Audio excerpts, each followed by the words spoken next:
I'm a nightmare.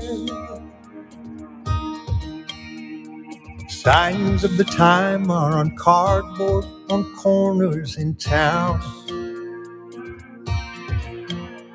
Like a cancer that's silently spreading, there's an unspoken fear.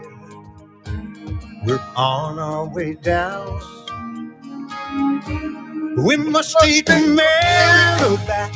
Welcome, fellow patriots and freedom fighters, broadcasting from my home studio in downtown Belmont, Pennsylvania, worldwide, as National Intel Report live on Republic Broadcasting Network, Liberty Lighthouse on Mojo 50 Radio, Patriot Nation Radio Network, and anywhere else you find the show. Welcome to 2 hours of common sense and constitutional discussion. I'm your host, Peter Serafine. Tonight, we have retired Colonel Mike Ford, managing editor of American Free News Network, at the bottom of this first hour. And then at the top of the second hour, we've got Scott Thompson from Right to Bear Insurance, when we're going to discuss some of the fun stuff going on in the 2A community recently. But first, I got a little bit of an announcement to make. I'm always asking you to support shows and support me and support the networks and do what you can. Well, if you're one of those unlucky few who, for whatever reason, like to watch this show on YouTube, that's never going to happen again. I have been permanently banned from YouTube. That's funny. What's really funny about that to me is if you go back and you look at all of the strikes that I've gotten from YouTube over the last year or two, three, whatever, all of the censorship strikes that I've gotten from YouTube have all been related to COVID. And I would venture to guess that if you could pull up those original shows way back when that got me those first, the first warning and the first strike and the second strike and all that kind of stuff, you go back and you find that old stuff and you pull it up, I would bet you dollars to donuts that, wait a minute, dollars to donuts are like $1 now. It doesn't even, that's not a reasonable comparison.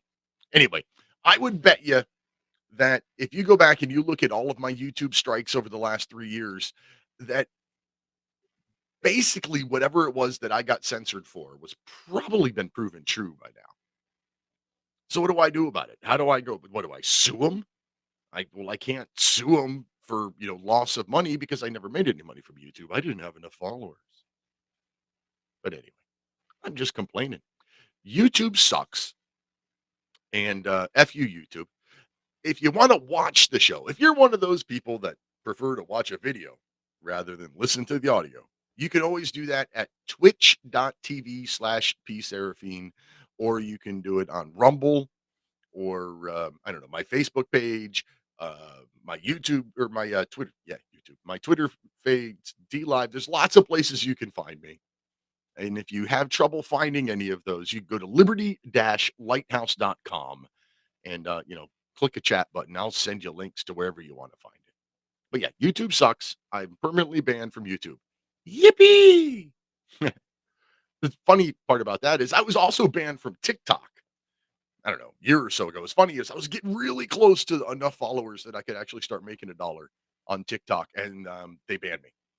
So, that was back when I was doing Liberty Minutes every day, and they were really popular. I was getting tens of thousands of views every day on these little 1-minute videos.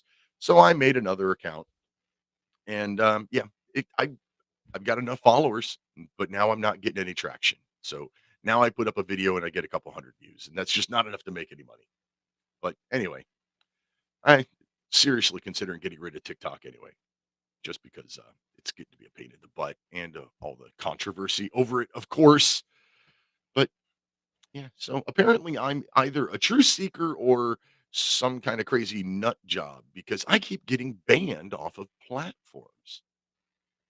I'm either doing something right or something really, really wrong, one or the other. But I've got a few things I've written down. One of them is near and dear to my heart, and that is this argument that's going on right now about the debt ceiling increase going on in Congress. And both sides, Biden and his side, they say, well, the Constitution says that the debt of the government, the public debt, cannot be questioned. So you got to raise. No, no, that's not what that means. That means the existing debt that we have right now, let me look, right, national debt clock, $31.695 trillion can't be questioned. We owe that money. The public owes that money. We can't question that. That's what the Constitution says. Constitution doesn't say anything about, oh, well, you could spend more. See, that's the argument that needs to be had. So the GOP comes up with this idea and they say, okay, we will raise the debt ceiling of $1.5 trillion, which will last what, maybe a year. It's ridiculous how much money they spend. We'll raise the debt ceiling $1.5 trillion. But in order to do that, there's a few conditions that the GOP wants, McCarthy wants. He wants to cut government spending, federal government spending, back to the 2022, so last year, spending limits. No more increases to spending. He wants to claw back any of the COVID money that has been given out that hasn't been spent yet. Well, that makes perfect sense to me. Joe Biden himself said that the pandemic is over, right? So if the pandemic is over, why do you need pandemic money? You shouldn't. So give it back. I'm not saying you got to give it all back. Just give back what you haven't already spent. That seems perfectly reasonable. GOP McCarthy proposal also says limit government spending growth to 1% a year.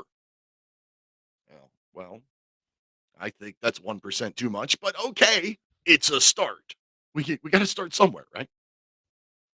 And then the number four requirement that I like is work requirements for those on public assistance. So you can't just be a leech to the system if you're able-bodied, and that's also perfectly fine with that. Seems reasonable. All four of those things seem absolutely reasonable. The four things that Kevin McCarthy and the Republican caucus, or whatever you want to call it, is asking for, all seem perfectly reasonable. On the other side, the White House, well, they haven't even spoken with McCarthy about the thing in months, according to McCarthy, of course. And B, they want a no strings attached debt ceiling increase. Really? No strings attached debt ceiling increase. Have you not noticed, like I just said a moment ago, $31.695 trillion debt? I think some strings need to be attached. What do you think? This is a live call in show. So the phone line's open 512-248-8252 or 800-313-9443. I think all of those things are perfectly reasonable. I don't think they go far enough, but I think they're a start. And the Biden administration won't consider any of them, let alone all of them, as a package deal. On a completely much more fun side note, uh, notes from the chat room. Let's see, this is on Twitch. Note from Leprechaun: congratulations on being banned. That's funny. We've got Sarah says that she got rid of her TikTok. That's probably a good thing. I'm probably going to do the same thing soon. Now I got to say, happy 420. If you're one of those people that partakes of the cannabis, if you're a smoker of the marijuana, I'm not, but hey, you do you, boo. Today's your national holiday. I don't know where 420 came from, why that's the day. I've heard stories. I heard that Bob Marley's birthday was one. I heard what was the other one? I heard it was the police code for somebody with marijuana. I've heard a couple of stories. Don't really care. I don't smoke. Marijuana doesn't mean anything to me. But again, in true libertarian/conservative fashion, I don't care if you do. Doesn't bother me. Just like everything else. You want to be transgendered? Whatever. You do you. I don't care. I only care when you start shoving this stuff in my face. That's it. So, anyway, happy 420 for those out there who partake. And I'm going to assume that our listener numbers are probably a little down tonight over normal weeks because of the big 420 holiday. I'm going to hazard a guess that there might be a person or two out there that would normally be listening to the show right now that is sitting on a couch completely baked someplace. But hey, that's what I think. What do I know? Let's what? It's when a group of Californians. Again, Leprechaun over in Twitch says it's when a group of Californians would meet up for their smoke in the afternoon. So 420 was the time that they would have a group smoke, I guess. I don't know. So that's the federal debt ceiling budget debate that I have. I think that well, it all needs to go. I personally, I'm a constitutionalist. I think of the 440 federal departments and agencies, about 401 of them are unconstitutional and should go away, and our money shouldn't be there. But I'm going to talk about one other thing about the money that gets to me just a little bit. But before I do that, I'll tell you about the sponsor of this segment of the show. It's the wellness company, TWC.health. TWC.health. Use the code Lighthouse while you're there. Greatly appreciate it. The wellness company's kind of got two sides. Side number one is great American made supplements.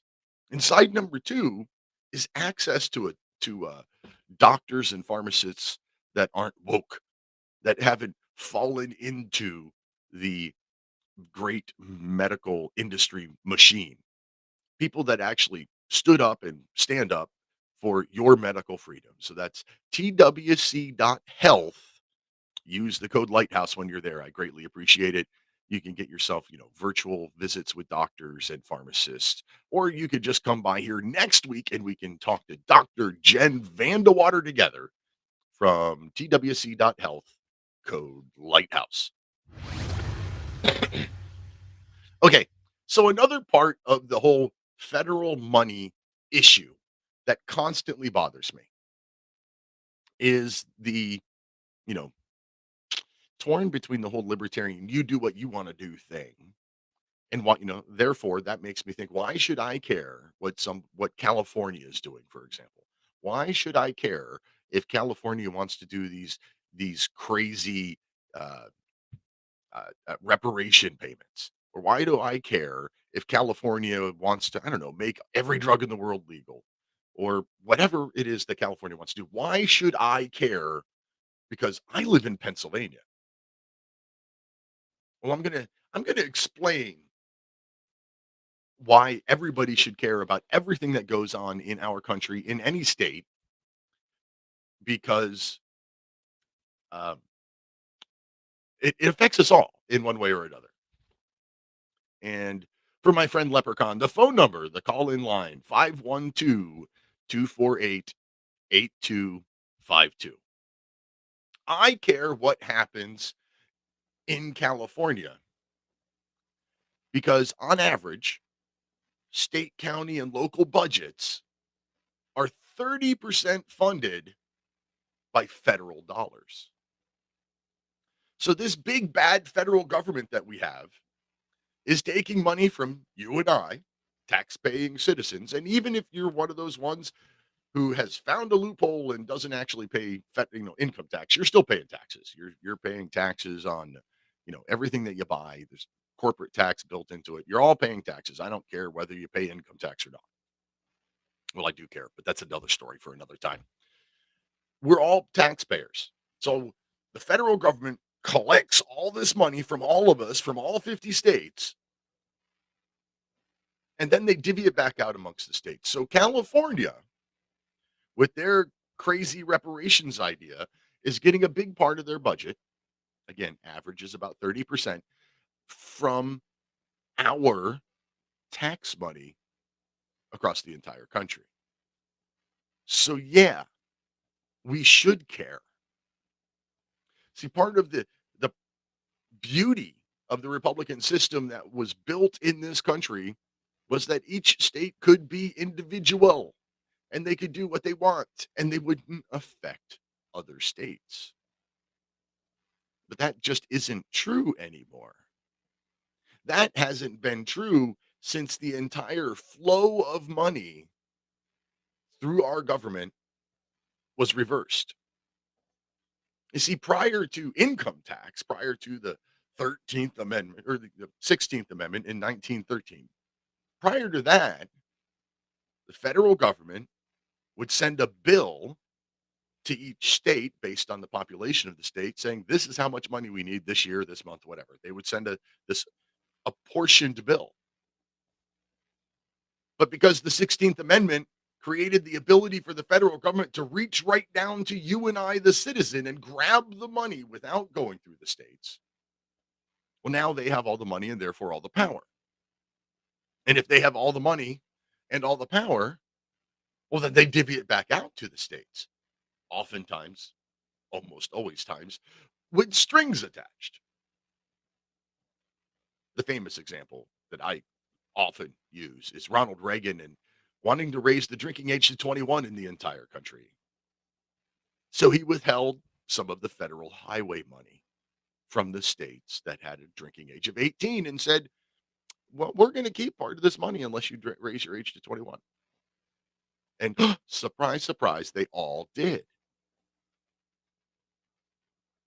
So how much of this woke nonsense is happening on the states or happening within the states because of maybe the strings that are attached to the federal money that they're getting? I don't know the answer to that question, but I would venture to guess it's probably a lot.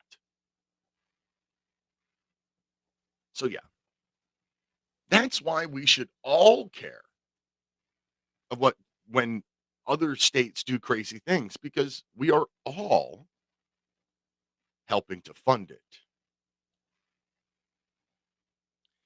And we can't afford to fund it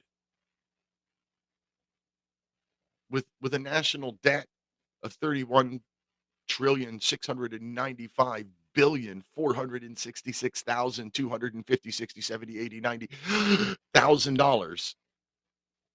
We can't afford to be funding everybody's political agenda, but that's exactly what's happening. Our debt per citizen in this country is $94,706. But because only half of the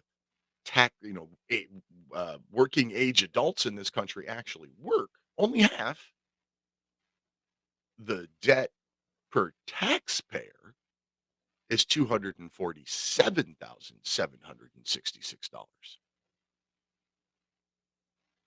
You, as a wage earning taxpayer, your portion is $247,000. My portion is $247,000.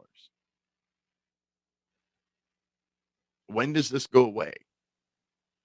It's an unpayable debt at this rate. I mean, with the interest rate climbing as fast it is, the interest is constantly going up. It's the fastest growing line item on the federal budget is interest on the debt. And it keeps going, keeps going, keeps going. Interest paid as of right now is over $3 trillion on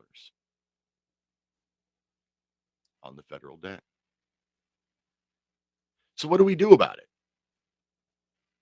Like I said at the very beginning, the GOP has got some ideas, some starting point ideas. They're not going to fix the problem, but it's a start. We should have to start somewhere. Maybe Patrick in Texas might have an idea. Patrick, what can we do about all of this?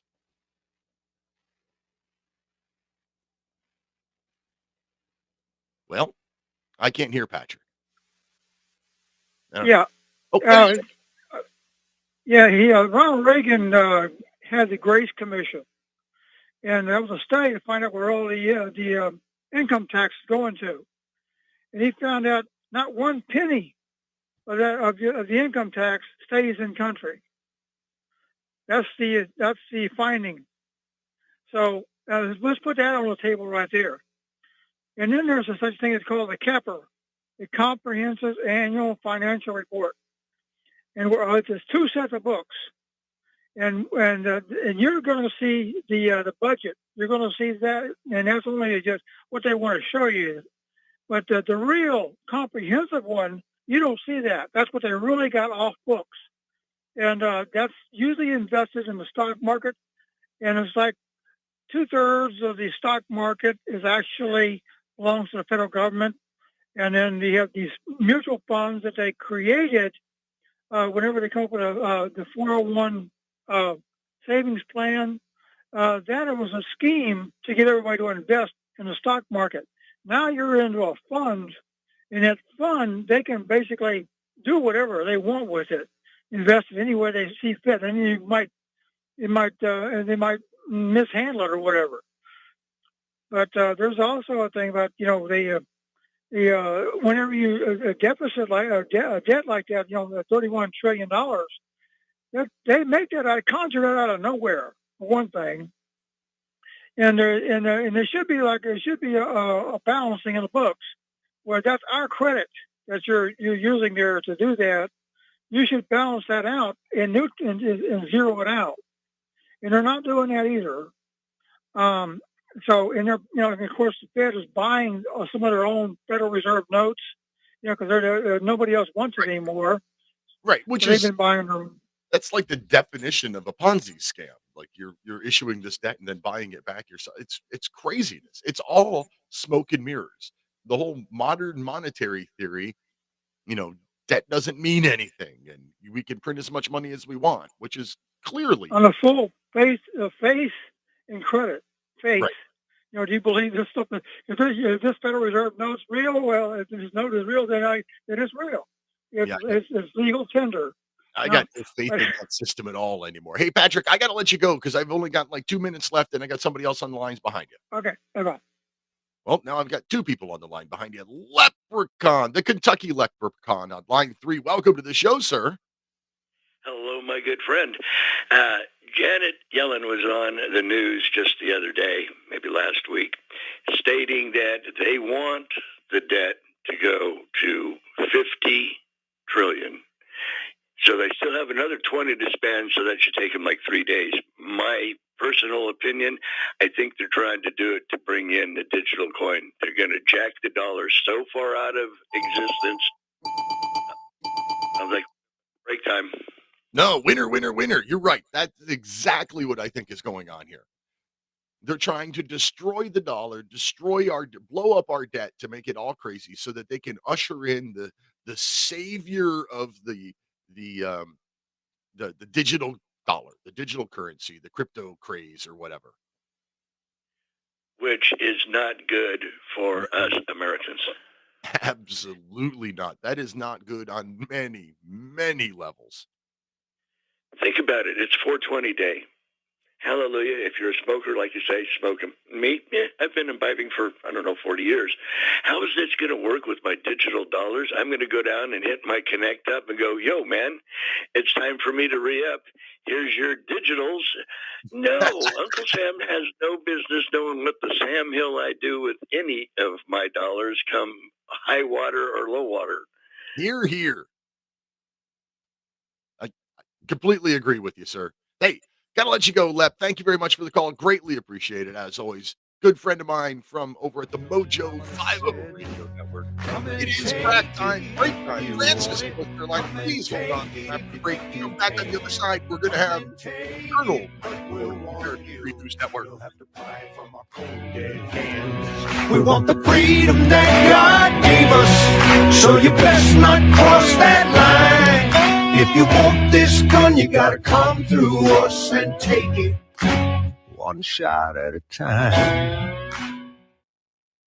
What would you say if I told you we have a new tool that will increase production and lower maintenance costs for your meat processing company? And it would pay for itself in just 6 weeks. When pigs fly! The new Ease Off Model Easy 4 replaces old spring-style carcass droppers and is faster, safer, and more reliable. The Ease Off lowers or lifts 1,000 pounds to or from your rail automatically using our remote control. Sounds expensive. Can I afford it? Can you afford not to try the Ease Off? It installs fast with just 3 bolts in place of your current dropper. The effortless operation will reduce fatigue and injuries, speed up your line, eliminate downtime, and increase profit. How can I order my Ease Off? Go to easeoff.com, EAZEOFF.com, and hurry because we are offering $200 off on the new Easy 4 for a limited time. Easeoff.com. We make pigs fly. Cows too. Ease Off LLC, Summersville, Missouri, 417-932-6419. We can all expect to pay more at the pump again. I'm Peter Serafine with another Liberty Minute. I carry a gun to protect those around me. I'm a member of Right to Bear to protect my legal rights. Use code Lighthouse at protectwithbear.com for affordable carry insurance. Yesterday, the average price for a gallon of gas was $3.50. Also yesterday, OPEC Plus announced that beginning next month, they will be cutting oil production by 1.15 million barrels a day. The announcement, let alone the production cut, are certain to cause gas prices to rise even higher. Remember, gas prices go up, so does the cost of everything else. Between inflation and gas prices, cost of living is getting out of control. For the sake of background, don't forget that on the day President Biden took office, the national average gas price was $2.39 a gallon. For more news and commentary, visit liberty-lighthouse.com. Until next time, si vis pacem, parabellum. Einstein once said, "Future medicine will be the medicine of frequencies." What did he know? Imagine you hear ocean waves caressing a beach, or a favorite song from the past, or the trickle of the babbling brook. All of these are sound frequencies that positively affect us. Terahertz is a soothing, healing frequency that has been proven to resonate at the same frequency as healthy cells. It penetrates the body and stimulates new, healthy cell growth. Want to diminish muscle aches, joint pains, and experience a greater sense of well-being? Tired of spending money on short-term remedies that never seem to work? Soothing, healing, relaxing terahertz frequency is now available and as handy as flipping a switch. Terahertz technology is changing the course of what we were taught about how to maintain our health and well-being. To read more about this amazing breakthrough and to order your terahertz frequency wand, go to naturalearthmedicine.com. That's naturalearthmedicine.com.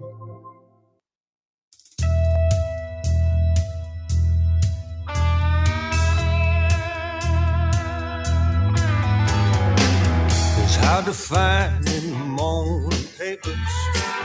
It's hard to find in the magazines. It doesn't matter. There's lots of things hard to find in the morning papers and magazines. One of those things, common sense. It's just not anywhere anymore. Hey, welcome back. I'm Peter Serafine, host of the evening here on Thursday, 420. And I want to remind you that free speech is not free. Please support this free speech network. Buy their merchandise, use their promo codes, share their content wherever you can. So with that, take a second right now. If you are watching or listening on, some web platform, share a link, send it to your friend and say, hey, check out this show, because I appreciate that. And I need your support too. So we're supposed to have Colonel Mike Ford, but I don't see him here yet. So we'll just continue on with my own notes. We had Francis. Francis! Was it line 5, if I remember right? Yeah, Francis in North Carolina, line 5. Welcome to the show, Francis. Hey, young man. Thanks for sticking with the break. Not a problem. Hey, it's Thursday, I think. Go figure one more day and have a fun weekend. As far as the raising the debt ceiling and having the national debt at a certain dollar amount, that's one way of bringing in a digital currency, which people would be stuck with if they wish or sought such a situation. Of course, the people have never been asked if they wish for that to occur. 2, the national debt does not belong to the people. The people did not create it. The argument is we elected the people who did. you think. The parties that are responsible for it and can wipe it out in a split second is the Federal Reserve. They're the ones that created it. They can abolish it in this split second by one flip switch or one push button, and that's it. It would be gone, annihilated, and so forth. And now I feel like I'm having deja vu in the commentary. But anyway, I just find it so ironic that, we need to increase the national debt. Excuse me, how is it that the salary for the everyday person, spending-wise for the household, has not been increased? And I don't mean like a teaspoon of vinegar and that's it, and here's a little bit of honey to wash it down with. I don't think so. So, who's kidding who? Well, about all let's this? look at this from a just common sense perspective, because that's what we like to do here. Common sense, right? So in 1960, the debt to income ratio, so the national debt versus the GDP, the gross domestic product, was 52.99%. So that's like 15 years after World War II. We had a pretty big debt at the time. Debt was 52.99% of GDP. In 1980, after the great stagflation, it was 34.5%. In 2000, it was 58%. What do you think it is now, Francis? What do you think the debt to income ratio of the United States of America national debt is today? 5,000? 120%. I'm kidding. Thankfully, it's not. Of course, I wouldn't put it past it. That is absolutely unsustainable. No country in the history of mankind has been able to survive that big of a crushing debt with that big of a debt to income ratio. Well, that's true too. But then again, it's not like officials in the government, or what are you going to call it, a government, could care less about the everyday people as long as they keep the people sedated and under thumb, or should I say under boot. So they're going to do what they wish to do, regardless. The problem is people actually fighting back and saying, "Okay, enough of this." Right now, we're dealing with very bad inflation, as is, to the point that we have. They're talking about that we're about to have a recession. Excuse me, we've been in a recession for the past 2 years. Yeah. I mean, anybody that has any common sense can see that. Your prices of food items are shooting up. And it's just totally absurd.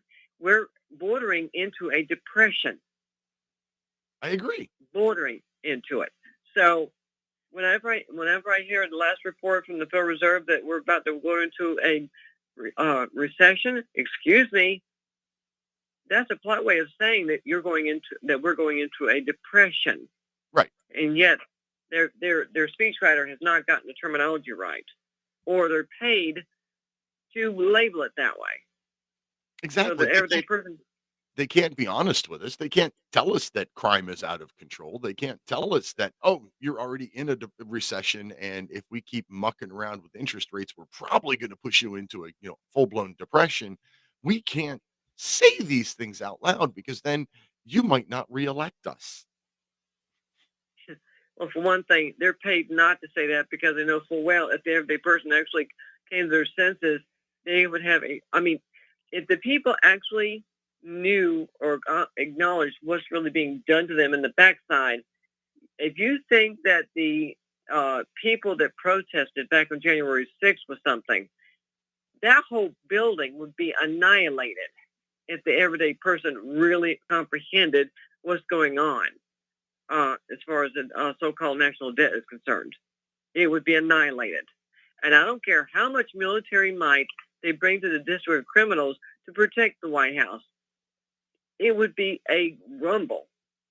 And for one thing, there wouldn't be any explosives used in the process either, if the everyday person actually realized what's going on. So with that,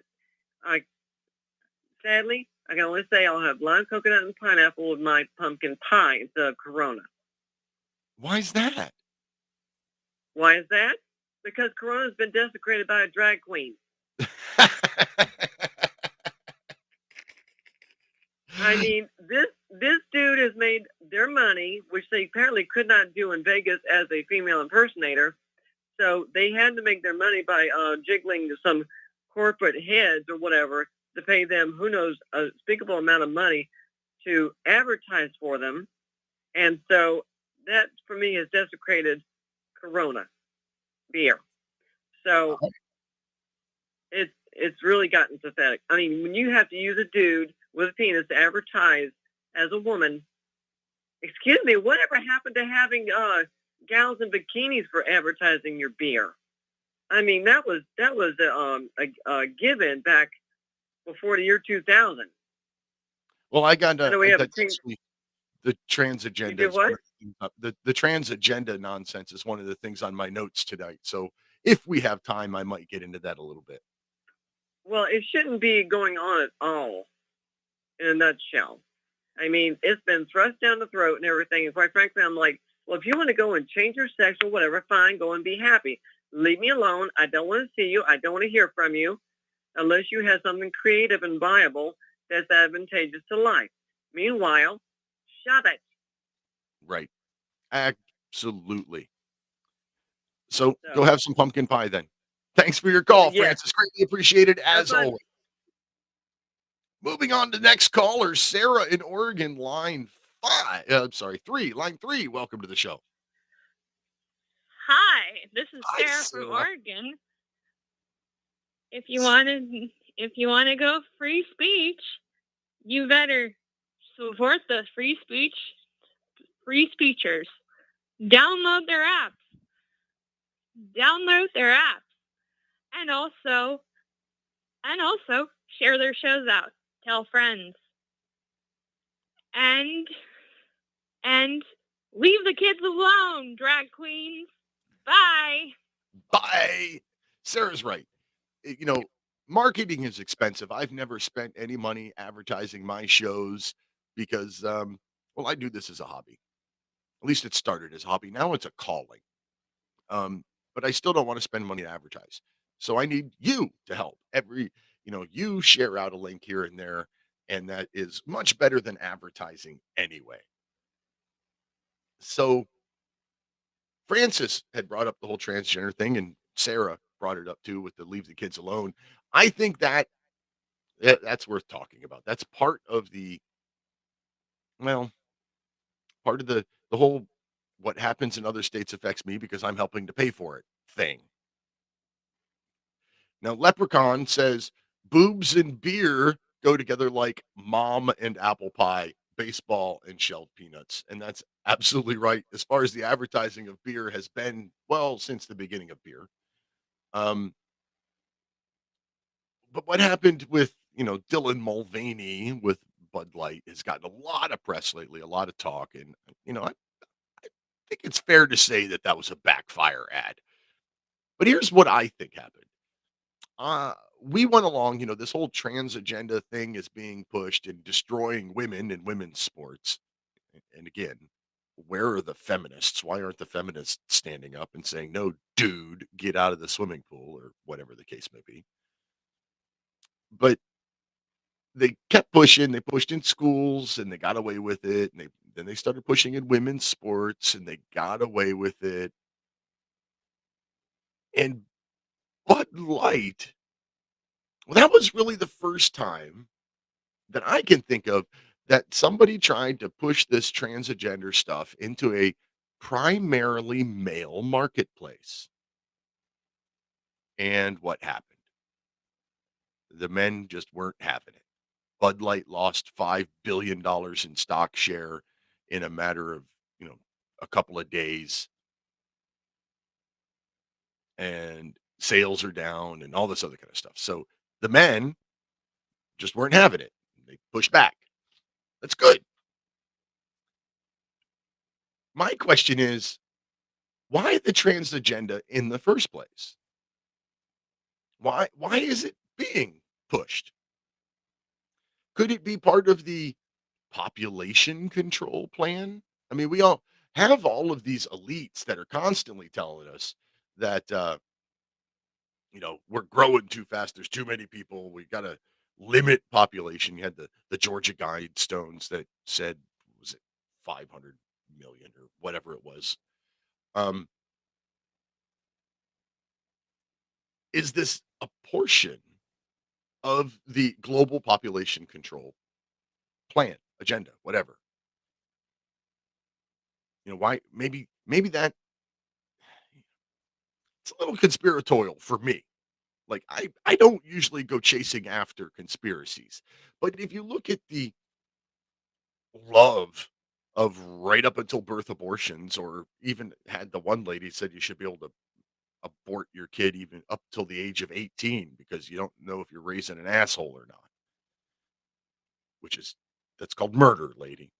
Anyway, the push for, free and easy access, anybody can have an abortions.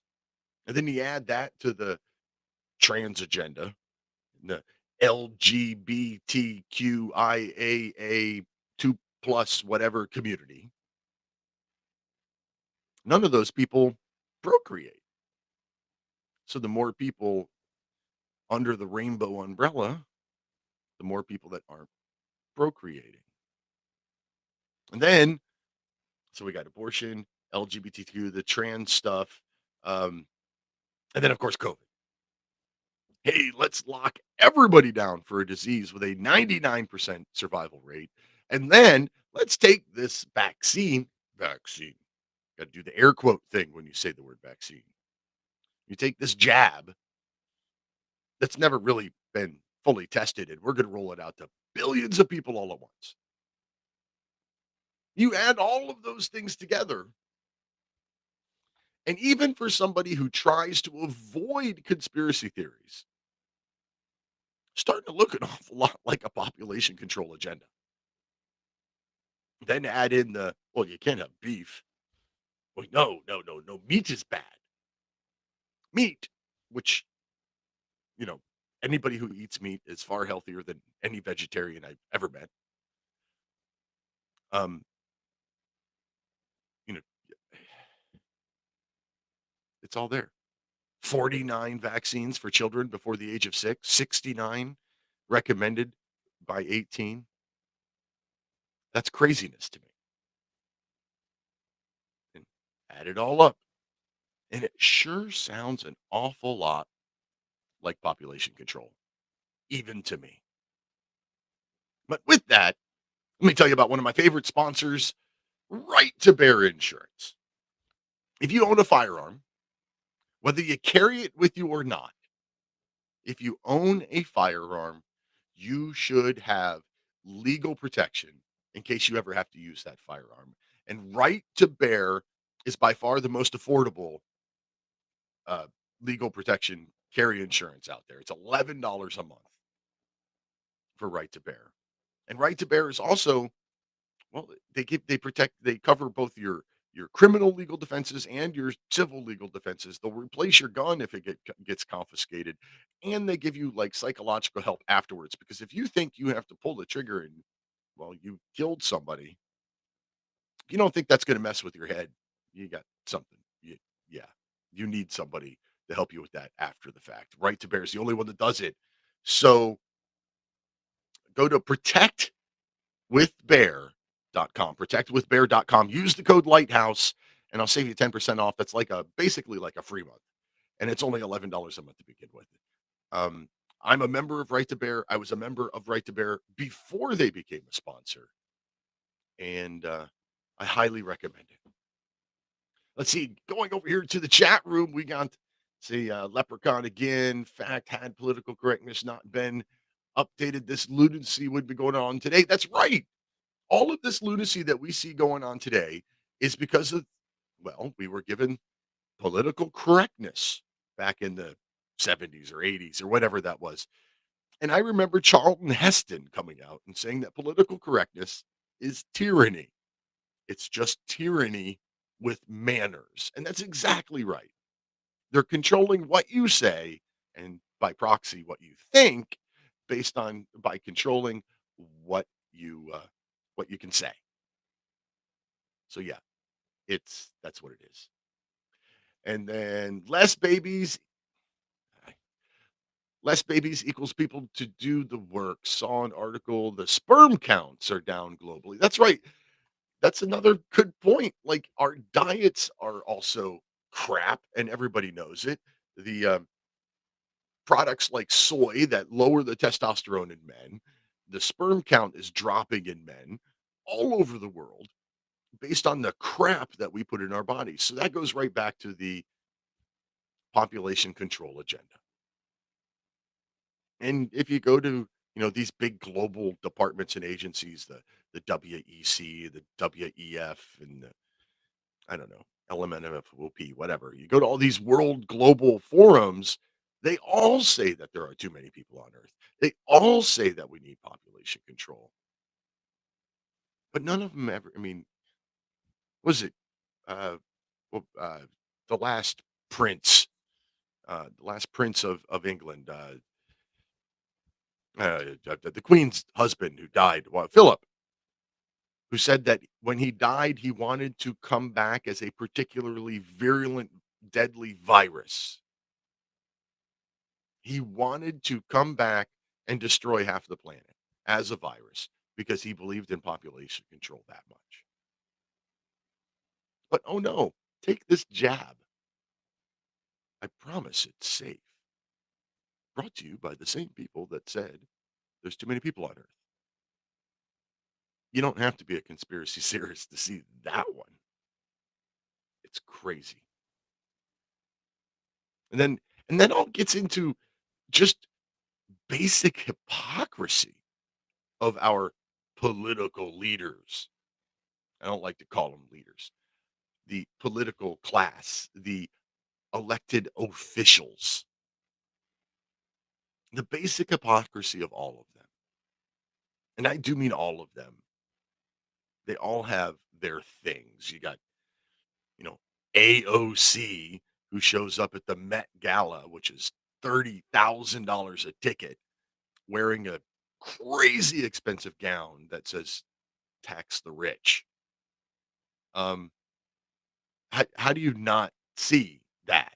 How, is she really that blind? Can she be? Of course she can. And one of them, say Bernie Sanders. I used to have a lot of respect for Bernie Sanders. Didn't agree with anything he said, but I had respect because he appeared to honestly believe the nonsense that he was saying. And I respect that from anybody, whether you agree with somebody or not. You have to respect when they have their convictions and they stick to them and they seem to honestly believe them. But of course, that all changed when Bernie got a $1 million book deal. See, as a socialist, he shouldn't want a $1 million book deal. He should, write his book for the betterment of mankind, right? Or the fact that Bernie has 3 houses, I think. So he gets this $1 million book dealer, and when during an interview, when he gets called out on it, and they're like, "Well, you're a socialist. Why are you doing a $1 million book deal?" And he says, "Well, you can go out and get a $1 million book deal too." Even the socialists like capitalism when it works for them. The John Kerry's jet. The hypocrisy of these people is insane. John Kerry, his family finally decided to give up the private jet after getting flack over and over and over and over again every time he flew around. He's supposed to be the world climate czar, and yet he's flying a private jet, which uses far more carbon or whatever, far more fuel to fly him and his small crew around in that jet rather than just hopping onto a commercial jet that's going to fly anyway because they're on a schedule. See, that fuel is going to be spent regardless of whether Carrie's on it. So, hey, Carrie, get on the commercial jet and you're not adding to the carbon footprint at all.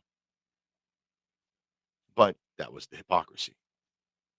In fact, you take that even further. You just look at the hypocrisy of all of the socialist leaning people in Washington D.C.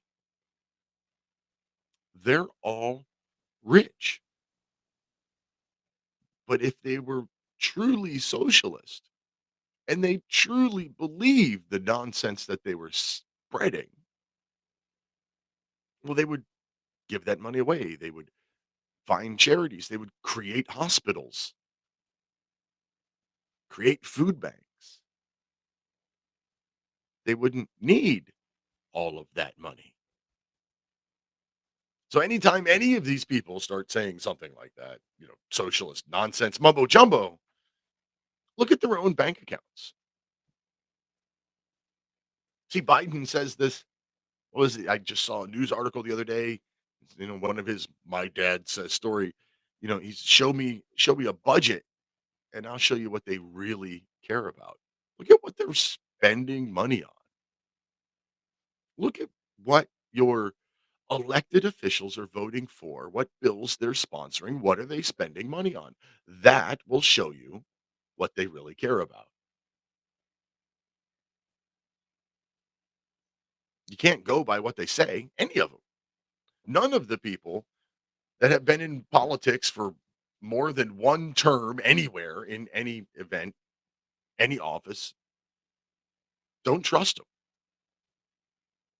because they all are learning to play the game. And the game is paid for by lobbyists and unions and big companies and all this other kind of stuff. It's how to get things done in DC. And the hypocrisy of it isn't just in their personal lives. The hypocrisy of it is also in the policies that they push.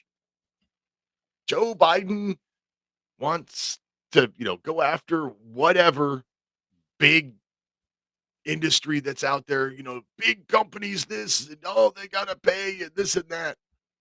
Joe Biden, how much money did we give big pharma over the last 3 years?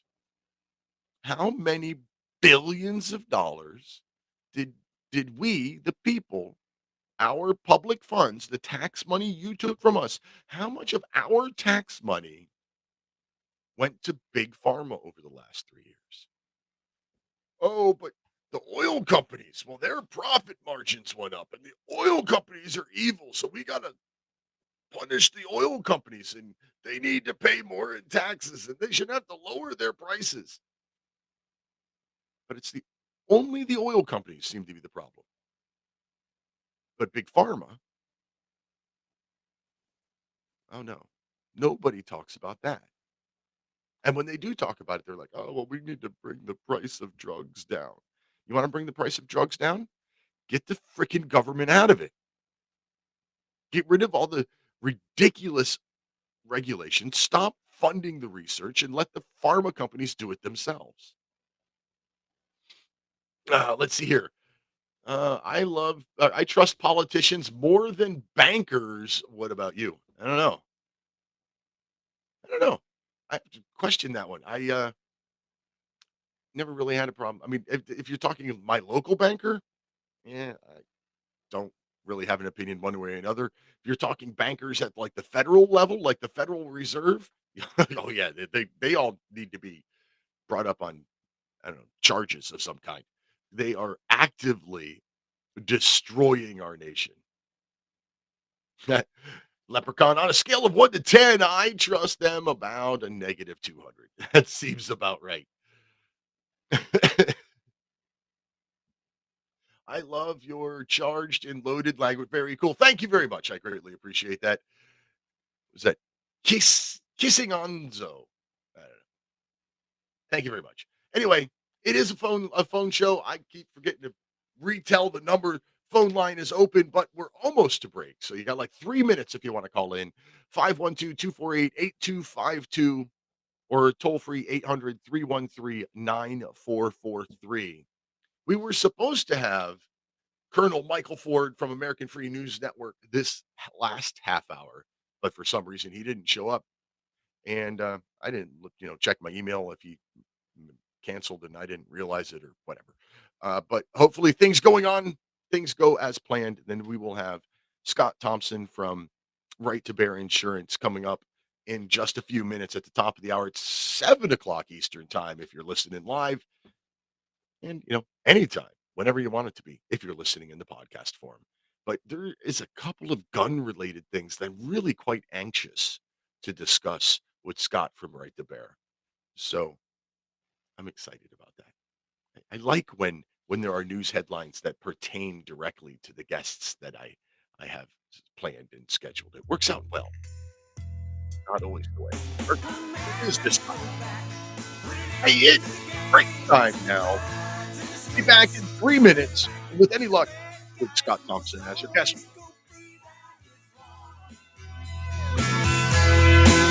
We need leaders who lead us, not stick us and bleed us, who take all our money and send it abroad.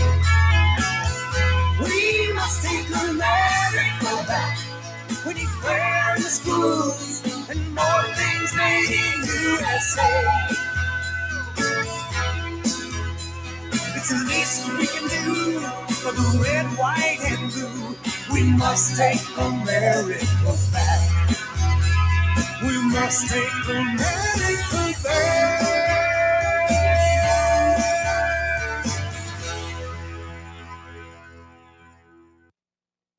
Don't become dependent on the medical system. Get and stay healthy naturally with Extendivite. Metals in the liver cause peroxides to get dumped into the bloodstream. Peroxides do more damage than free radicals to the arteries, and the LDL has no protection from peroxides, causing the LDL to get stuck in the arteries, creating a potential blockage. Extendivite slowly chelates the metals away from the liver so it can dispose of what was meant to be a harmless process, peroxide. Extendivite's 7 herbs has a job to strengthen the organs and circulatory highway. Can you afford a heart attack? Extendivite is available in capsule or liquid form for just $69.95 for a 2-month supply.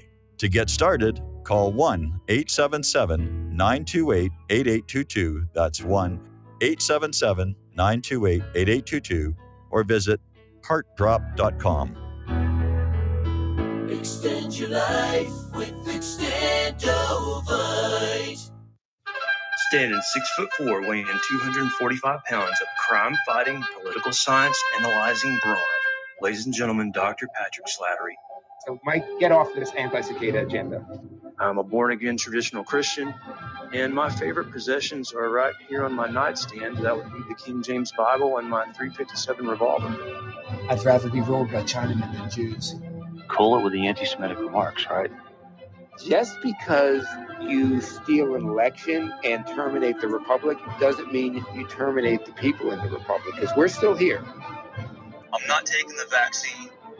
Fuck you, Bill Gates. There was a way forward still on January 6th. What needed to be done is to object to every single state. The COVID-19 virus was the setup. The vaccine could very well be a bioweapon. The Patrick and Jeremy Show, Tuesday at 9 Central and Wednesday at 1 Central. My name is John. I'm the founder of Blackout Coffee, and I started Blackout because I really love coffee. I've always loved coffee, and after traveling so much to Europe, South America, and trying so many different coffees that were so good, and every time I came back to the U.S., I was so disappointed with the coffee, so I figured that I had to do something about it. The biggest difference is on the beans and the roasting process, how we roast it, and how fresh it is. The fresher the roast, the better the quality. Here I have all of the coffee. It's roasted within 1 to 2 days prior to being shipped. So it literally gets to consumer's house within 3 to 5 days after being roasted. If you like coffee, you have to try ours. It's fresh roasted. It's one of the best beans that we can get, and you will definitely see the difference. Visit blackoutcoffee.com and use the coupon code REPUB10. That's REPUB10.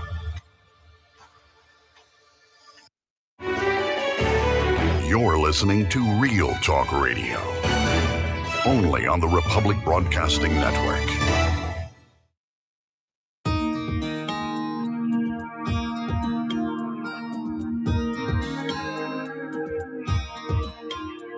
The American dream has become a nightmare. Signs of the time are on cardboard on corners in town. Like a cancer that's silently spreading, there's an unspoken fear. We're on our way down. We must take America back. Hey, welcome back. It's the top of the second hour of National Intel Report live on Republic Broadcasting Network for Thursday, 4/20. Or Liberty Lighthouse on Mojo 50 Radio, Patriot Nation Radio Network, or podcast. It could be whenever in the pod. You know, you think about it.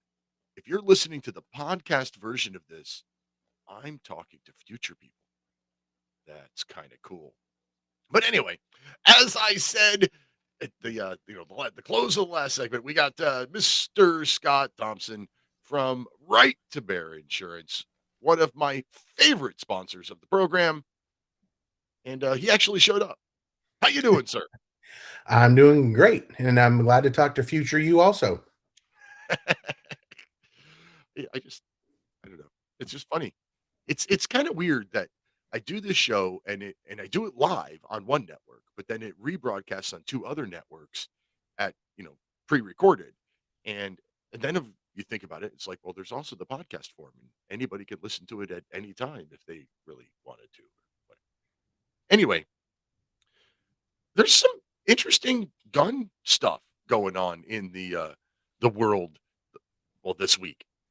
Kind of gave you a heads up of what I saw just a second ago. The Washington State the legislature has actually passed an assault weapons ban, and they call out I think it was 52 or 54 or something like that, specific models of guns that will no longer be available for sale or purchase or transfer in the state of Washington. And the governor has already said they're planning to sign it. If he hasn't already, I don't know.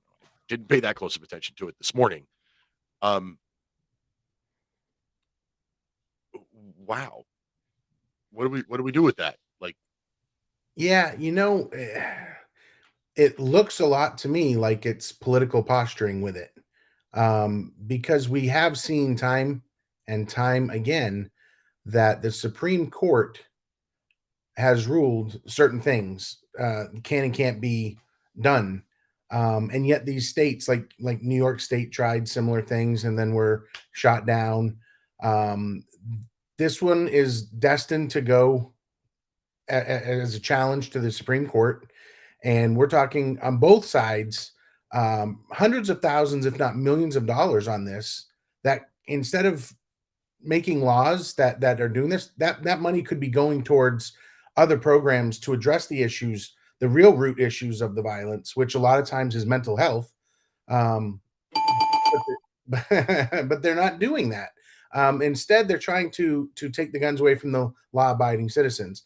And I've asked a lot of people that come at me anti-gun. I asked them to give me one example of a law-abiding citizen who used a gun to kill someone, and as of yet, they have not been able to meet that, because we need to take the guns away from the criminals, not from everyone.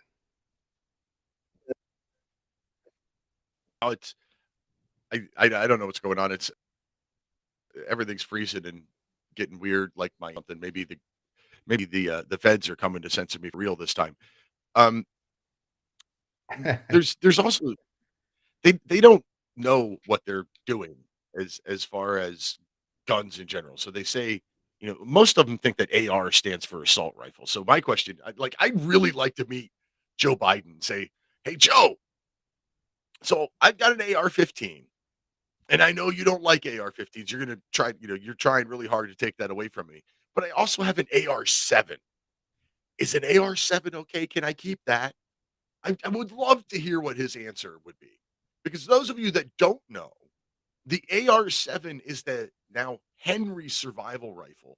It's a 22 caliber semi-automatic rifle that has a 5-round magazine and like it folds up and is waterproof and stuff. It's the rifle that was made in World War II to put in the cockpit of planes so that American pilots would have a weapon if their plane crashed, because it'll even float while it's all compressed, I guess is the way to put it. Um, so my guess is that Joe would immediately say, no, you can't have an AR-7 either, because it says AR in the front. I don't think he knows anything about it. Like, of course, AR means Armalite. It doesn't mean assault rifle. Right. And I'm getting the same issue you are with the freezing and the jumping around. So I'll try to jump in here. I think you've stopped talking for a second. And I didn't mean that in a negative way. You always have great things to say, but it's funny as you're giving that, they say uh a lot of times, oh, well, it was designed for the military. So just because you said that the AR-7 was designed in World War II for the pilots to have something, automatically disqualifies. No one else can own one because it was designed for the military. When you and I both know that the 22 round is not that much of a threat. It can be in close contact. I wouldn't rule out a 22 necessarily. In fact, I read a recent article that for some people, especially new gun owners and inexperienced shooters, a 22 may be a better self-defense weapon than a 9 millimeter. And they did studies, and it showed that people with the 22 who are inexperienced or new gun owners um, got more rounds on target, a moving target, than with a 9 millimeter. So you'd rather have some rounds hit than be wildly inaccurate with a 9 millimeter. Right. But yeah, the AR that they stem on that, and it's always an assault rifle, and really nothing is assaultive until it's in the hands of somebody who intends for it to be used that way. Right. Assault is a verb. Right. And so it's interesting. I heard something recently, and I don't think it will offend most of your audience, but Yeah, if it does. but a rock in the hand of David beat Goliath, and a rock in the hand of Cain destroyed Abel.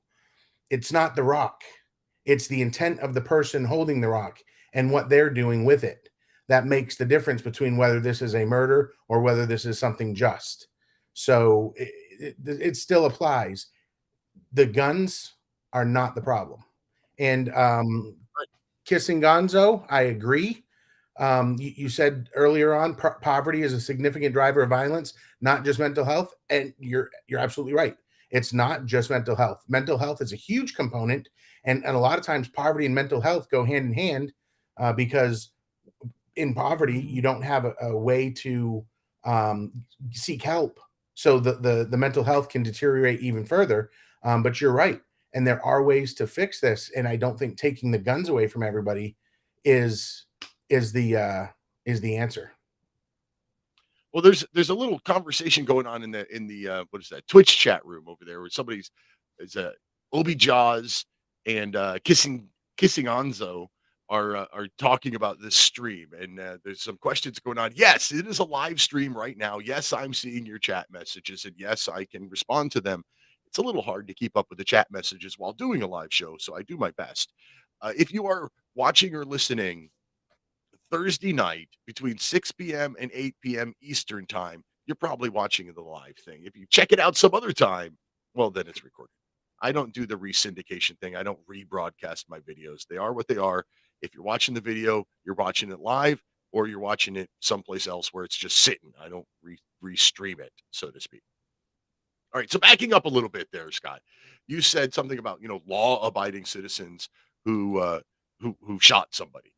Well, we've had 3, well, pretty ugly instances in the last week or so of people getting shot for stupid mistakes. Stupid mistake. So let's see here. I'm trying to look over two cheerleaders in the parking lot of a Texas grocery store were shot because they got into the wrong car. Yep. That's one. Um, and then on Saturday in upstate New York, a group of kids, I say kids, anybody under 40 is a kid to me. A group of youngsters were looking for a friend's house and they pulled into the wrong driveway.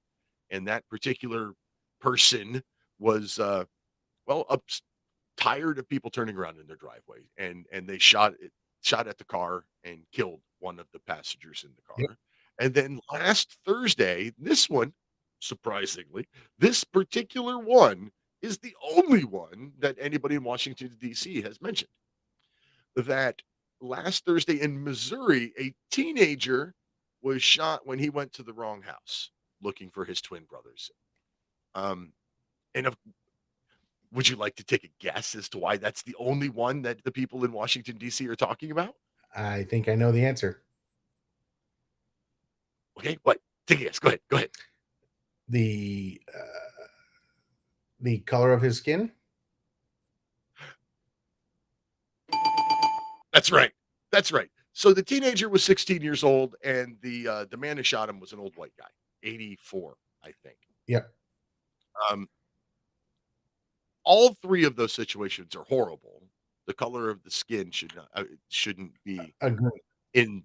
And I think my heart goes out to the families of all those victims, and I think, given what little I know about the people who shot at them, there's definitely some negligence on their part, and that's where rights and responsibilities.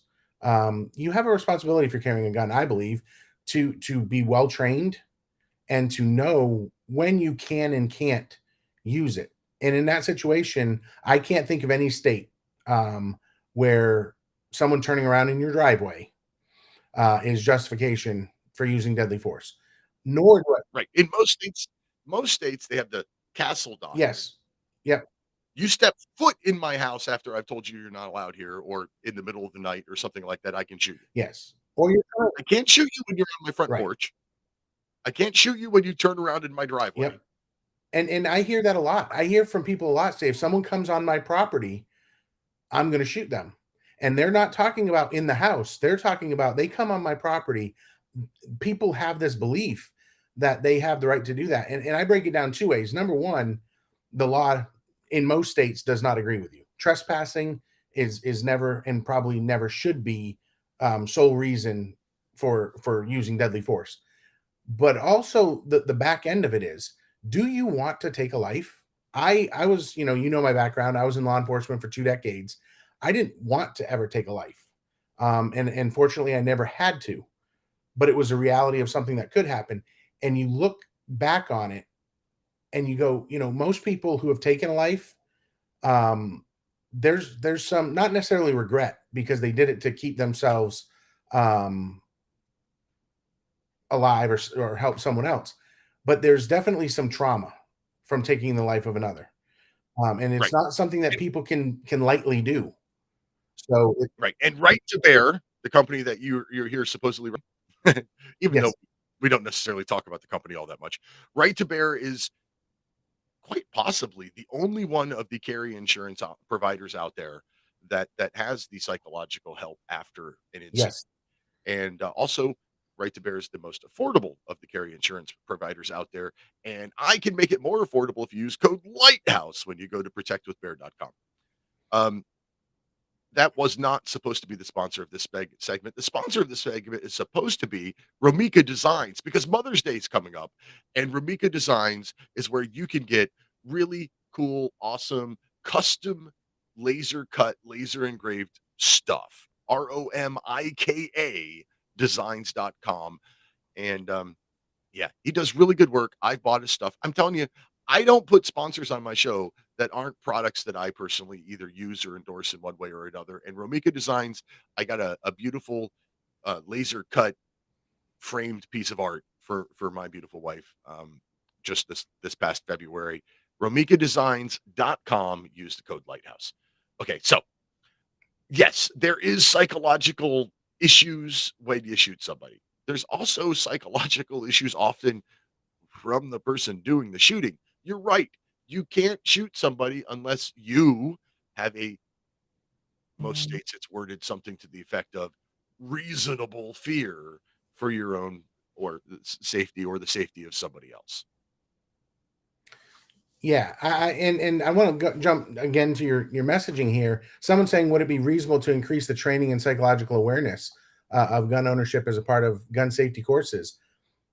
I don't think here's the problem. It's such a slippery slope, and when you live in one state, like I live in Florida. Florida is very pro-gun. That's why they call it the gunshine state, right?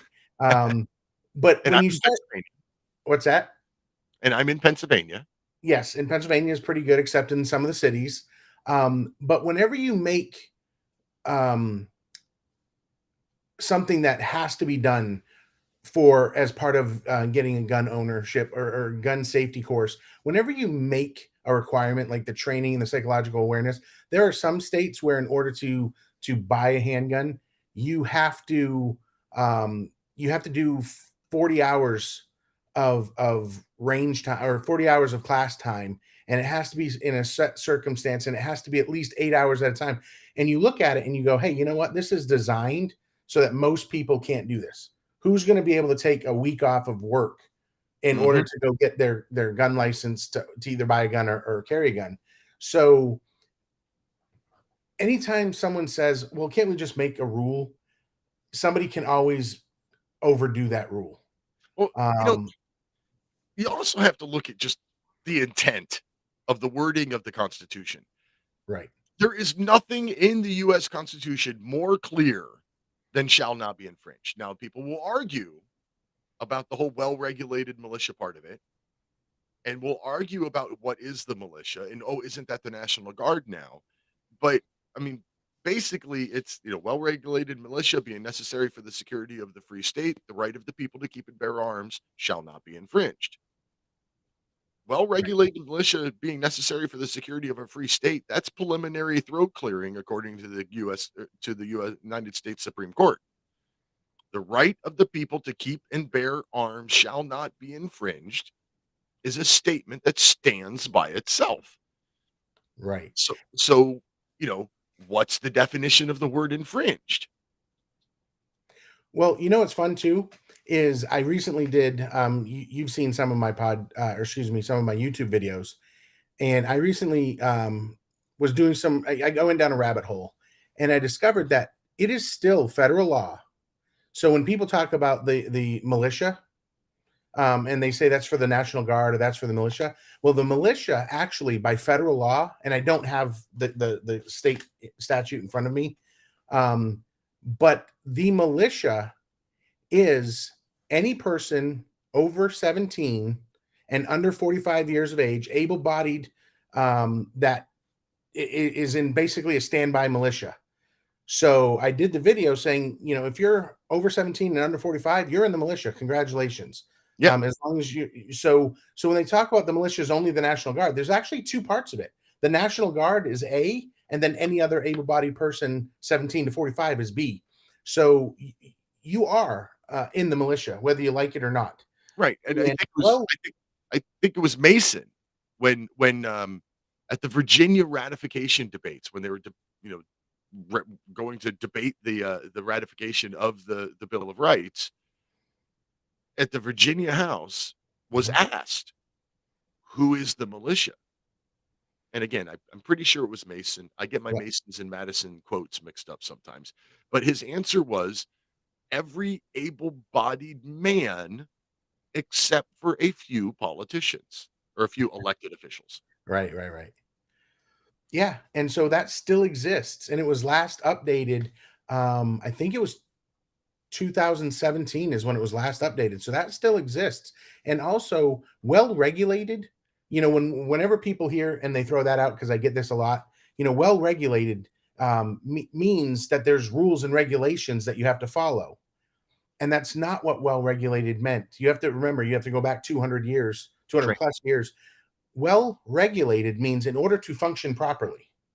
So just like your car has a fuel regulator that allows your fuel to hit the engine at the right times, it regulates your vehicle your engine to operate in the best way. Well regulated means in order to operate properly or operate efficiently. So people would have guns so that if something happened and they needed to call in the militia, we didn't have to train people on how to use guns. They already had guns of their own. They knew how to use them. They could be ready at a moment's notice. Right. They were all expected to provide their own firearms. Exactly. They showed up armed. Yes. Here's my opinion of the Second Amendment. Again, I'm a constitutional originalist. I believe that we should interpret what is written, not feed into it what we want to believe. So well-regulated militia being necessary for the security of a free state, the right of the people to keep and bear arms shall not be infringed. So my interpretation of that, my reading of that, is that there shouldn't be any background checks. There shouldn't be any of that stuff by law. Now, do I agree that?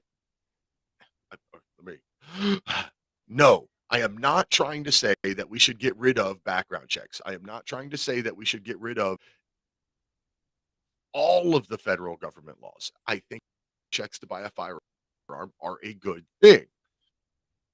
We've got thousands of firearms laws in the United States. How can they coexist with a Second Amendment that says shall not be infringed? Right. I guess what I'm trying to get at is the only thing is it should have been, over the decades, over the centuries, our Constitution can be changed. There is an amendment process. Yep. And it hasn't. And I would venture to say also, we have rules and regulations and laws on the books, like you said, but sometimes it feels like they're not being enforced. And the people who they're not being enforced against are out there committed repeated crimes. Most of the mass shooters that, especially in a school setting, if you look at that, there were a lot of red flags that popped up, things that they were saying, things that they were doing that were not properly investigated, usually by the FBI. Right. If we could have investigated these things, if we would have done what we had to stop those events, and other times when people, you see right now in New York City, people are out there with guns, with knives. They're using them. They're creating victims, and they're being released back to the streets to create more victims. Enforce the laws we have right now, and we won't need to take away everyone's guns. Well, what I keep going to is the same question. I'm sure everybody's heard it asked 1,000 times. What law could be passed that would have stopped any one of these mass shootings that has happened?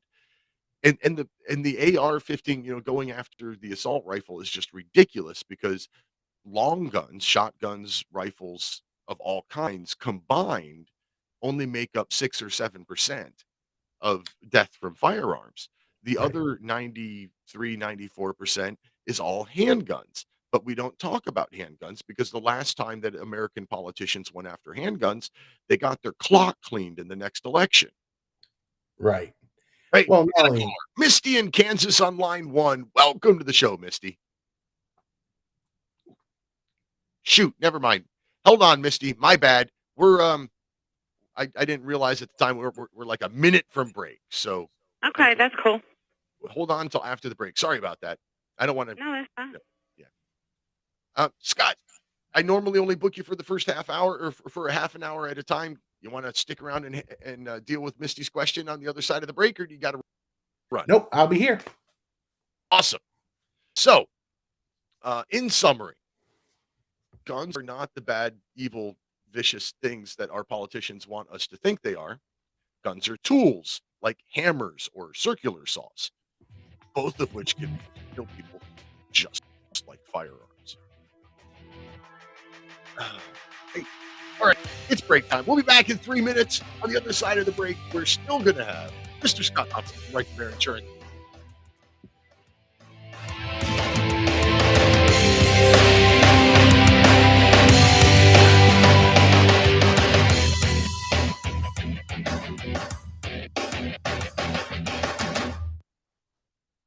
Homeowners, are you in foreclosure, expecting to be served with a foreclosure lawsuit, or suspect your lender has coerced you into an illegal mortgage transaction? A huge number of mortgages made in the last 10 years have legal issues and are possibly defective. State laws and the U.S. Supreme Court have upheld that defective mortgage documents are grounds for foreclosure defense and for counterclaims in favor of the homeowner. If your mortgage has been sold or assigned since closing the loan, it may be defective and you may be paying the wrong party, and the lender may not have standing or the right to foreclose or collect payments under the law. If you would like to know if your mortgage is legal or not, or know if you are paying the right party, we can help. Our initial consultations are free of charge. We are not attorneys. We are legal researchers and work closely with experienced lawyers who know how to help you find the evidence to help you keep your home. Call toll-free 1-855-2-KEEP-IT. That's 1-855-2-KEEP-IT today. Are you one of the millions of people who feel like there is a dark cloud hanging over their heads whenever they're using pharmaceutical drugs? For some, the short-term relief can turn into an opioid addiction nightmare. Have you ever wondered why CBD oil is a billion-dollar industry? It's because it works better than opioids and is actually healthy for you. However, CBD oil is stripped of all other helpful compounds found in the hemp plant. According to neuroscientists, the whole hemp plant, otherwise known as hemp paste, is even more effective than the chemically processed CBD oil. Are you ready to take back your health? You can try hemp paste for the price of a cup of coffee. Hemppaste.com/RBN. Free shipping on orders over $50. See the banners for hemp paste at republicbroadcasting.org and visit hemppaste.com/RBN. Are you sick of censorship? TLB Talk is the cure. TLB stands for Truth, Liberty, and Balance. We are the newest and most unique social media platform to hit the internet. We were built out of necessity because big tech, big pharma, and big brother are out of control. The only thing bigger than them is when we, the people, are united. With that vision, TLB Talk was born. Our battlefield is in cyberspace. The battle we're in can be won by clicks of buttons and voting with your wallet. TLB Talk has no hidden agendas, no corporate funding, and we do not sell, trade, or give away any of your information. Our platform runs off of generous donations of members and merchandise profits. So please check out our site. It's the best around. And be sure to stop by our store. It's loaded with items that'll have you feeling a sense of member pride and victory. Come unite with us today at tlbtalk.com and join the social media revolution.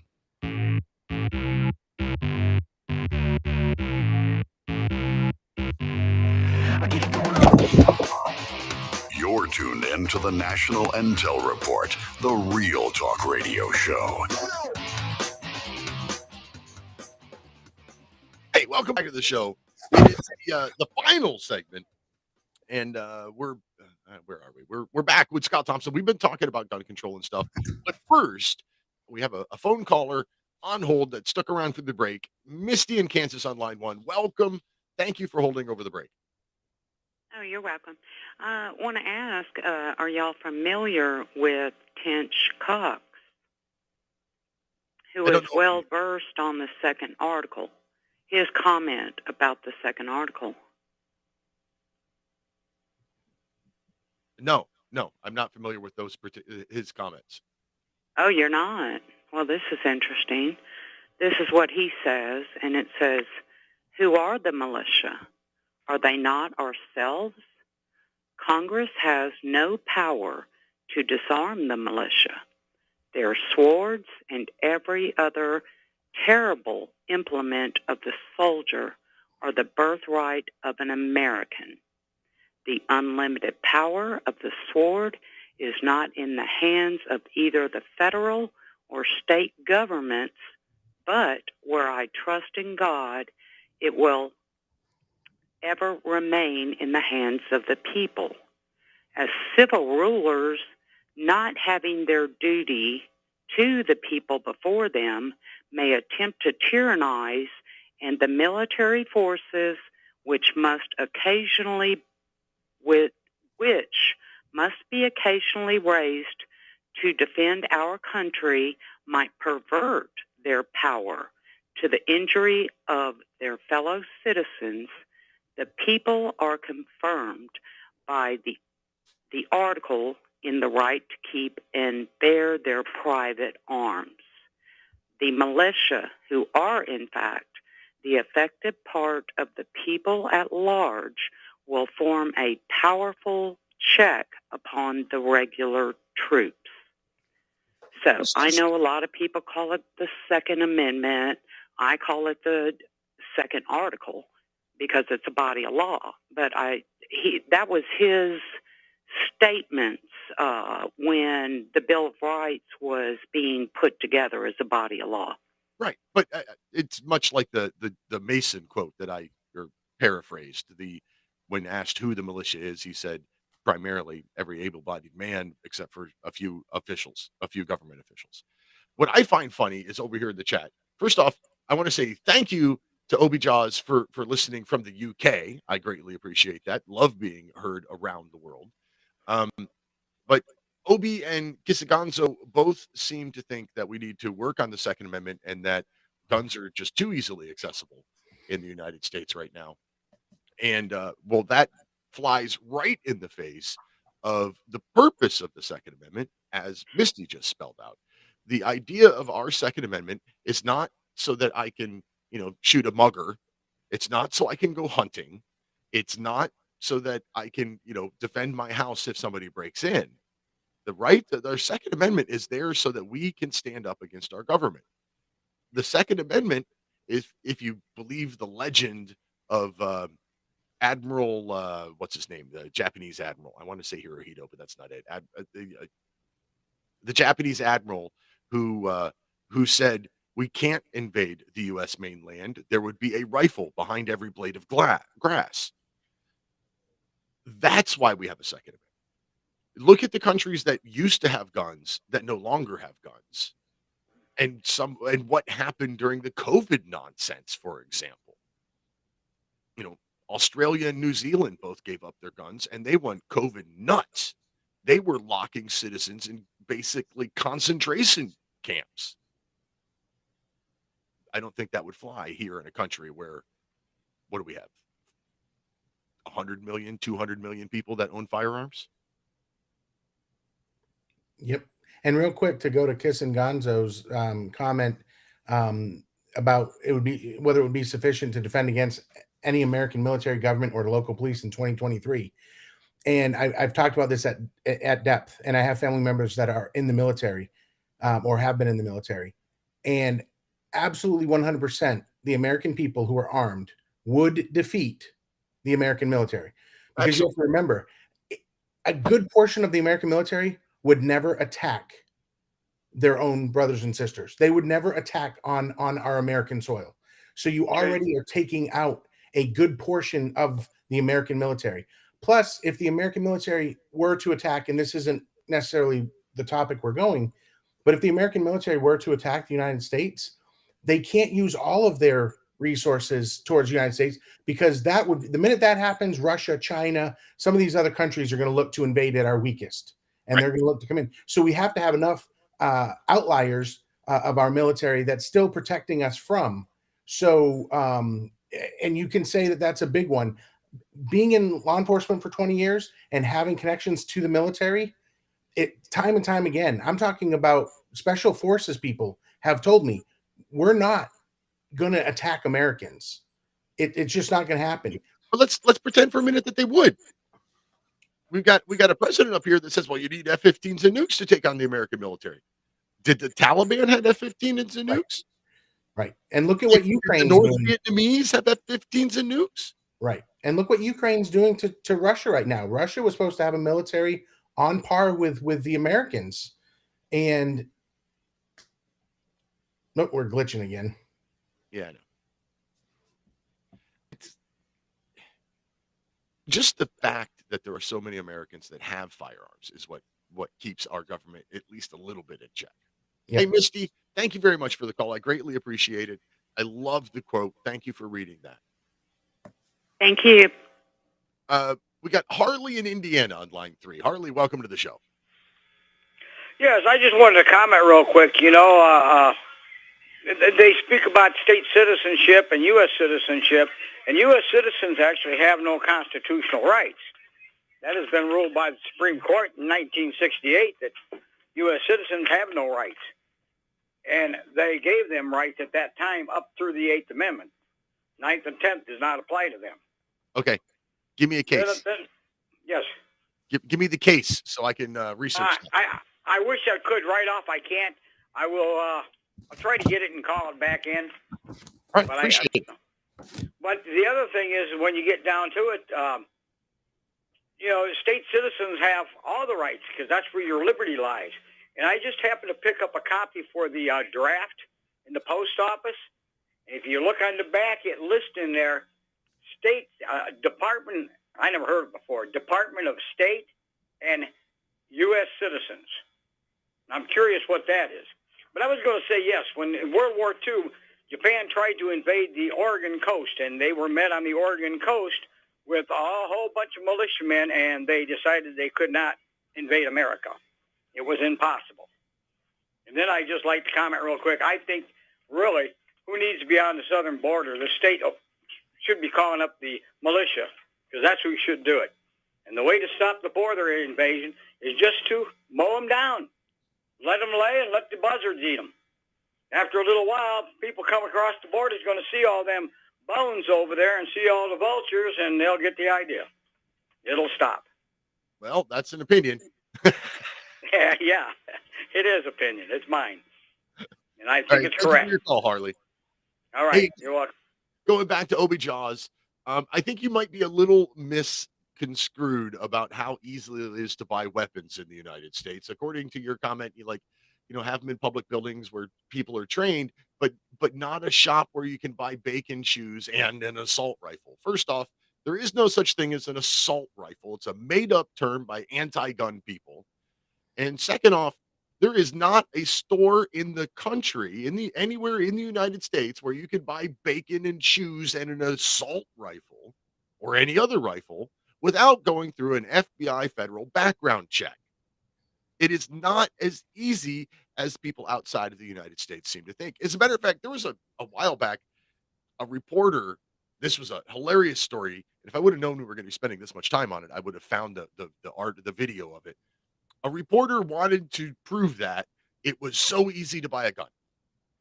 And they went to their local Walmart that sold firearms, which Walmart doesn't even sell handguns anymore or handgun ammunition, and only long guns. And I don't think they sell any semi-automatic long gun. I don't know. Anyway, they've gotten really picky about what they will or won't sell. Anyway, this reporter shows up at their local Walmart and wants to buy a gun. And I don't know, forgot his ID or something. So he had to leave. And he comes back and and the address that he wrote on background check form had on his ID, and the person behind him do it. And he was like, but I just moved. And he was like, I don't care. I can't do it.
Can you hear me?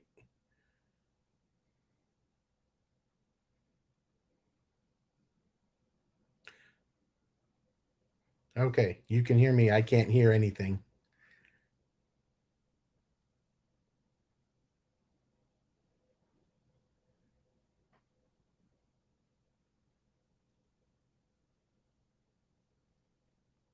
Hey Scott, this is Mike in the control room here at RBN. This happened with Peter last Yeah. week. Okay. He may have to reset his equipment again. I don't know if you can hear us. I think he can hear us. I can. I hear you. Yeah, I think Peter can hear us too. Yep. Looks like he's working on it. Okay. Yeah. And we're still losing you, Peter. We don't have any audio coming from you.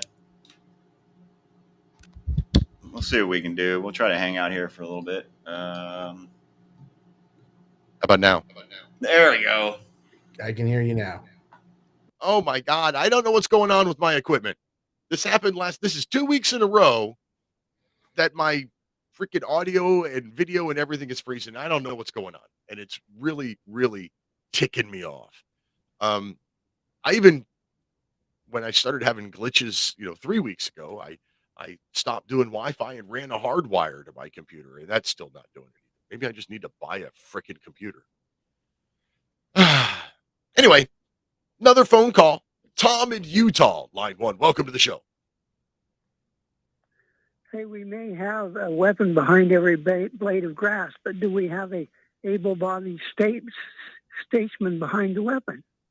That's my concern. Yeah, that is a problem. I mean, clearly with the three, I don't know if you listened earlier, we talked about the three shootings that all happened because of just innocent mistakes people made. There are some concerns with that, definitely. Yeah, we have a lot of people, but do they have the wits to be a responsible soldier, whatever you want to call it, defender of the faith, so to speak? Well, we can have all these weapons, but we've got to have able-bodied statesmen, clear-headed, rational, and physically able. And trained. Uh-huh. That's I something used to be with people like Bo Greitz or with Richard Mack, and I look around now, I'm 82, and say, where have all our statesmen gone? We may have a crap load of weapons, but we don't have a crap load of soldiers anymore. And we need them desperately. Our kids, we've kind of spoiled our kids. We didn't think that they had to go to battle. So we didn't prepare them for any battle or, how to say, political decisions that we need to have happen now. Anyway, that's my nickel's worth. We need the statesman behind the weapon. I agree. We do need the statesmen. We need people that understand the severity and the responsibility. All rights come with a counterbalance responsibility. Responsibility. Yep, you got it. Yeah. And that means keeping yourself fit. How many of us could pass PT or even make our way through a infiltration course like we did back in the 50s or 60s? Oh, I couldn't pass my basic training PT test again. Well, I don't want to be in the foxhole with you then, do I? I mean, I did basic training in 1991. I'm shall we say, a little older now. And I think I could do that again. Well, I'm a little older than you. I'm 82. But yeah, that's a little older than me, yes. But like I say, I was with a gathering with Bo Greitz, with Richard Mack, with Cleon Scows, and a whole bunch of statesmen in Utah. I was actually sitting with Eustace Mullins, and I said, look around in this room. If they turned off the supply of medication, a third of these men would be disabled. They'd be in the foxhole clutching their own chest. They wouldn't have to be fired upon. They would just simply be, suicided. So I said, we need to get our men back into shape and or prepare our youngsters to cover for us. I completely agree. And that has. And over in the Twitch video chat room, Marcus Aurelius was my favorite philosopher king. And that was a follow-up from We Need a Philosopher King, if it's possible. So that goes back to having the citizen soldier behind that the statesman behind that firearm. Thank you very much for your call. Greatly appreciate it. Have a fabulous night, Tom. I carry a Thank you. firearm pretty much every time I walk out of my house. It's on my hip, and I do it obviously, not just to protect me, but also to protect those around me. The world is going freaking crazy. Everywhere I go, I'm looking for the point of egress. Where could the danger be coming from? And making a plan in my head. And I hate the fact that I feel the need to do that every day now. Yep. And for 20 years being in law enforcement, it was kind of my job to be extra alert and wanting to take care of everyone. It's disappointing that in 20 years, how far kind of backwards we've gone, rather than forward, as a country. And now I'm an alien to someone, which is, that's okay. We have different opinions and different views, but that's what's great about this country and Obi Jaws, England as well, is that we can voice those opinions, and when we do it in a way that's respectful of others, we can all get along. Unfortunately, respect of others has kind of gone wayside the last few years, and everyone just wants to stomp their feet and hold their breath and scream the loudest why their opinion is better than someone else's. Absolutely. And that's unfortunate. The whole left-right paradigm, my side, your side, it's ridiculous. Especially, man, I think it was last week, 2 weeks ago. I don't remember. One of the guests, Brent Hamachek, one of his books, he was talking about where the left-right paradigm really came from, and it was just freaking hilarious. If you quick summary recap of it. So the left-right thing came from the French, the French court, basically. The left side was the common man, the right side was the nobility. And those terms kind of stuck around for a little while, common people, nobility people, left, right. They didn't really go anywhere. And then the communists, they showed up, and the communists kind of proudly embraced the term being left. Okay, fine. So they're on the left. The communists are on the left. And then World War II happens, and here we are in the United States, the great republic, and we have to ask the commies for help, the USSR. We need the Russians to help us during World War II. Well, how do we justify in our own heads asking the commies to help us? How you do that is, since the commies are on the left, we'll paint the enemy as being on the right, the fascists and the Nazis. We'll paint them as being right wing. That way, the left wing commies and the right wing Nazis, and now everybody's happy. But if you actively sit down and look at ideology of commie versus fascism versus Nazi, they're 1 degree of separation difference between them. So it's the entire left-right construct is just made up, fanciful garbage. Yep, I agree. And if we would put the left and right side away, I've said this before too. If we would say right now, whatever laws are in place, we're going to keep in place and we're going to enforce them. And we're not going to try to go either way. We're not going to try to increase gun rates from the right. We're not going to try to decrease gun rates from the left. And all of that lobbying money that would have been spent in those 5 years and put them towards the mental health and the poverty and the root causes, we would get further ahead than just taking the guns away. Because most people don't know this. Interesting little tip. The largest mass casualty at a school was not committed with a gun.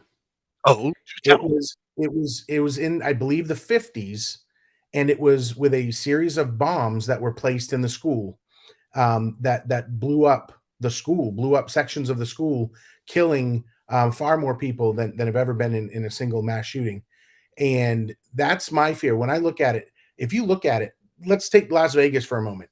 And again, I think we've talked about this, Pete, but the shooting that happened at the Las Vegas concert several years ago was everyone who died, everyone who was injured. It's an absolute tragedy. and I pray for them and their families.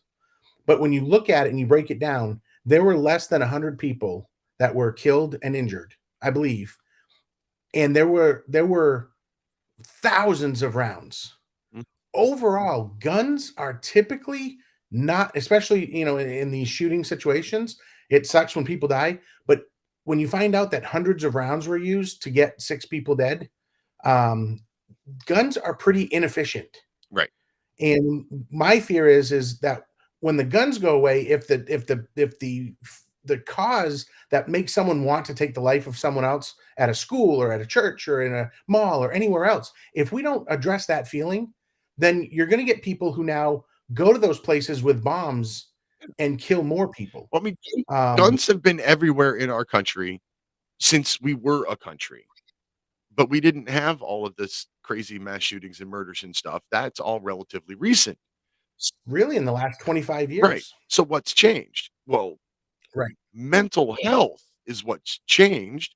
Was it 30% more of American citizens are on mental health meds? Yep. So, and some of them are anybody on mental health and does shootings, clearly have problems. So, yeah, mental health is the problem. Yes. Man. Anyway, it's a video big seems factor to be of it. frozen again. That's a good point for me to say, hey, look, I apparently need some new equipment. So help me out. Go to liberty-lighthouse.com and go to the shop, buy a t-shirt, buy some bumper stickers. I don't know, donate. I've written 2 books. Buy those. Help me out. I need a couple of bucks. Apparently I need something. And I haven't figured out what it is yet. And go to protectwithbear.com and use promo code Liberty. Back to you, excuse me, Lighthouse, and that will help him out as well. And go to Right to Bear or protectwithbear.com and use the code Lighthouse. I've got to figure out what's going on. This is really frustrating. This is like 2 weeks in a row when my video stream keeps freezing and I don't know what the problem is. I feel very unprofessional.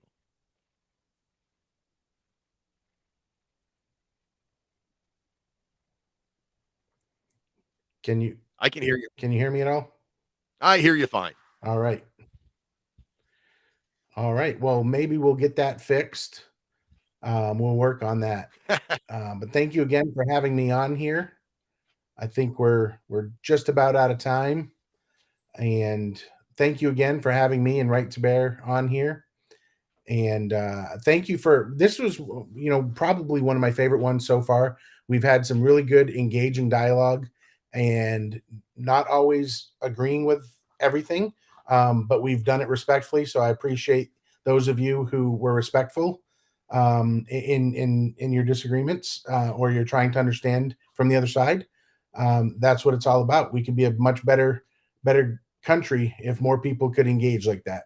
Absolutely. And thank you very much. Thank you, Scott, for coming on as you do every month. I appreciate that. Thank you for sticking around longer than usual too. No worries. I don't like to spend an hour on firearms usually because it causes ugliness in the chat room over there. But there's a bunch of people. You've all been very polite in the video chat rooms. I greatly appreciate that. If y'all want to join the video chat room, that's twitch.tv/bseraphine and all that kind of stuff. I greatly appreciate it very much. About 3 minutes before commercial break, you want to tell us real quick, Right to Bear, why should we go there?